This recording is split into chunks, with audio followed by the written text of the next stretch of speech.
Hi, Vasan, it's Sal. Hope all is well. Here's the quick video on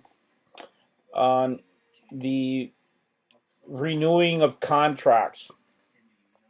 Basically, what I want to start doing is keeping track when a contract begins and when it ends. Obviously, here, if it ends in 2014, then it would be quote unquote short accordingly. So it would be 11/3 of 2014.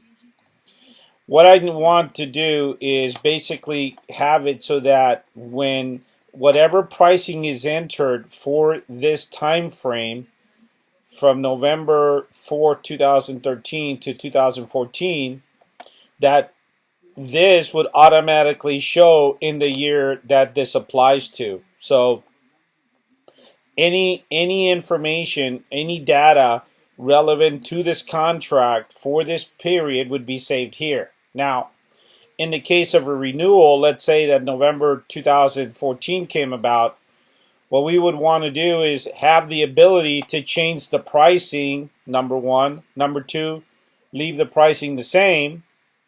And if the pricing stays the same, we would still generate a contract, a quote that basically a consum that would show us the, the when this contract begins and when it ends.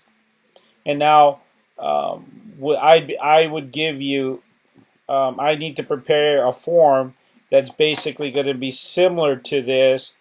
That instead of sending the whole contract like we do here, we would just basically say, this is just a notification letting you know that, we're renewing this contract for this particular period, and the pricing, and obviously with the corresponding pricing.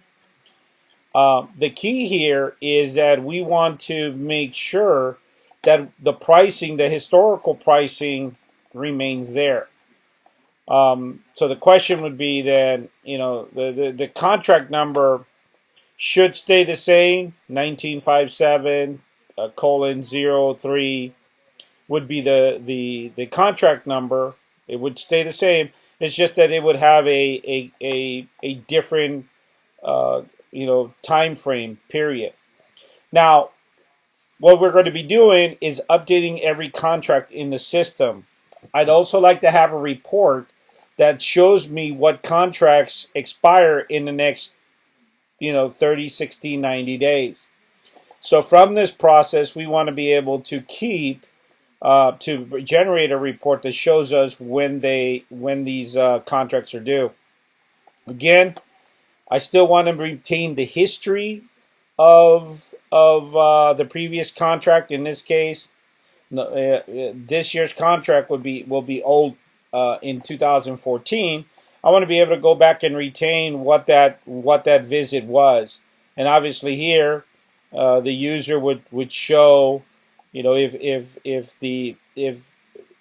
the services stay the same, then all we would do, is have some sort of option that allows us to keep, the PM in January, the load bank in April, so on and so forth.